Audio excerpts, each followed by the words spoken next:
All right, let's talk about the most complex, most powerful piece of hardware you will ever own, your brain.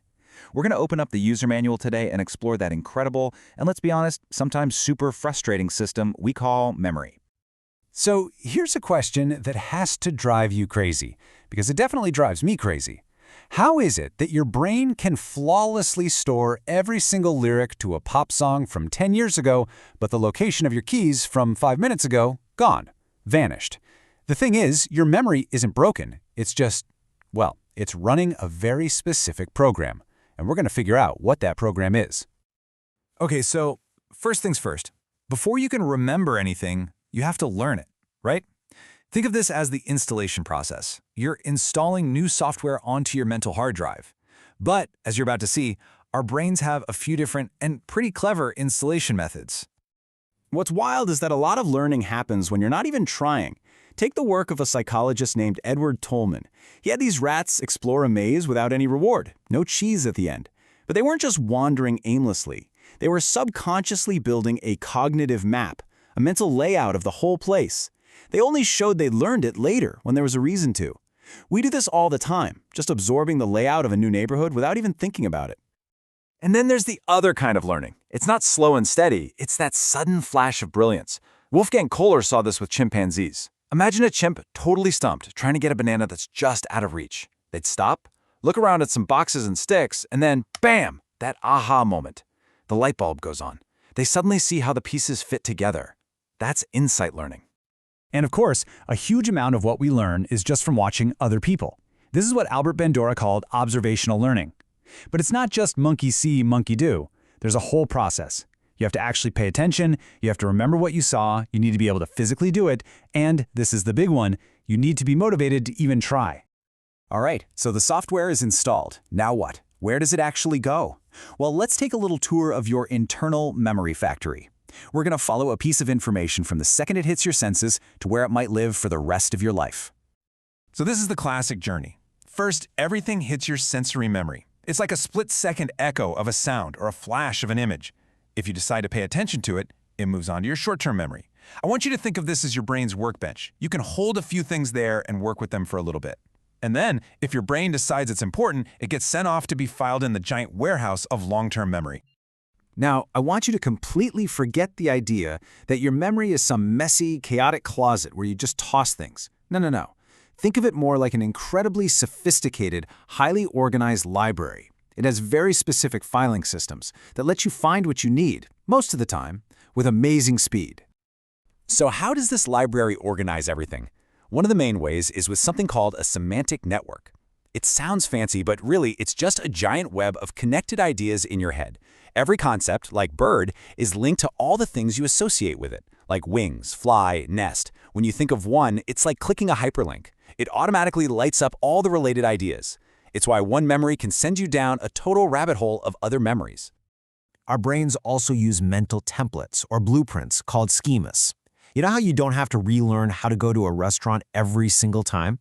That's because you have a restaurant script in your head. You know the sequence: get a table, read the menu, order, eat, pay the bill. These mental shortcuts are amazing for efficiency, but they can also cause some major problems, as we're about to see. Okay, so, like any amazing piece of software, ours has some bugs. It's got glitches and weird distortions that can seriously mess with our perception of what really happened in the past. This one is honestly a little unsettling. It's called the misinformation effect, and what it proves is that your memory isn't a video recording, not at all. It's reconstructive. Every time you remember something, you're actually rebuilding it. And if someone, even accidentally, feeds you some misleading info, like saying, "Wasn't that car red when it was blue?" your brain can actually weave that false detail into the memory, and you'll swear you saw a red car. And have you ever felt like your brain just short circuits? Like you have too many tabs open and everything just freezes? That's cognitive overload. Remember that short-term memory workbench we talked about? It can only hold so much. When you try to juggle too much at once, your brain's processor gets overwhelmed. That's when you make silly mistakes, can't focus, and have a really hard time forming any new memories. But what about when a memory just, poof, disappears? Is the file actually corrupted and gone forever, or did we just lose the shortcut on our desktop? Let's dig into the mystery of forgetting. So, the simplest idea is called decay theory, And it's pretty much what it sounds like. Use it or lose it. The theory goes that every memory creates a little physical trace in the brain. But if you never go back to that memory, if you never use it, that trace can just fade away over time, kind of like a path in the woods that gets overgrown if no one ever walks on it. But a lot of the time, it's not decay, it's a traffic jam. It's interference, where different memories collide and get in each other's way. Proactive interference is when your old habits block new ones. That's why you keep typing in your old password for a week after you change it. Retroactive is the opposite. New information kicks out the old, like when you get a new phone number and suddenly you have no idea what your old one was. And all this leads to a really huge idea. Very often, forgetting isn't the memory being deleted, it's a retrieval failure. The file is still in the library somewhere, but you've lost the card catalog entry. You can't find it. This totally explains that tip of the tongue feeling, where you know something. You can feel it right there, but you just can't pull it up.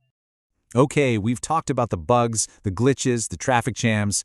Now for the fun part. Let's get into the system upgrades. Let's talk about how you can actually hack your own brain for a better memory. And the number one upgrade, the place you have to start, is with something called metamemory. It's just a fancy word for being aware of your own memory, knowing what you're good at remembering, what you're bad at, and which strategies actually work for you. It's about taking conscious control of how you learn. Okay, here's a technique that's literally ancient, but it is so powerful. It's called the method of loci, or a memory palace. It's simple. Let's say you need to remember a shopping list. You imagine walking through your house, and you place each item in a specific spot. You put the milk on your couch, the bread on your TV, the eggs on your bed. To remember the list, you just mentally walk through your house and see the items. It works because it taps into our brain's amazing spatial memory. And then, of course, you've got mnemonics. These are your little memory cheat codes. Things like acronyms, homes for the Great Lakes, simple rhymes that stick in your head, chunking, breaking down a big number into smaller, manageable chunks. Or, my favorite, using bizarre visual imagery to connect a fact to a picture in your mind. The weirder the image, the better it sticks. And finally, let's talk about practice. We've all crammed for a test, right? And we also know that information disappears about an hour later. There's a much smarter way. It's called spaced retrieval. Instead of cramming, you review information at longer and longer intervals, maybe after a day, then 3 days, then a week. You're signaling to your brain, hey, this is important. And that forces it to build a much stronger, much more permanent memory. So look, your memory isn't just this passive thing that happens to you. It's an active, dynamic system that you can understand, influence, and actually improve. You're the pilot. So now that you have a few pages from the user manual, the only question is, what are you going to choose to learn?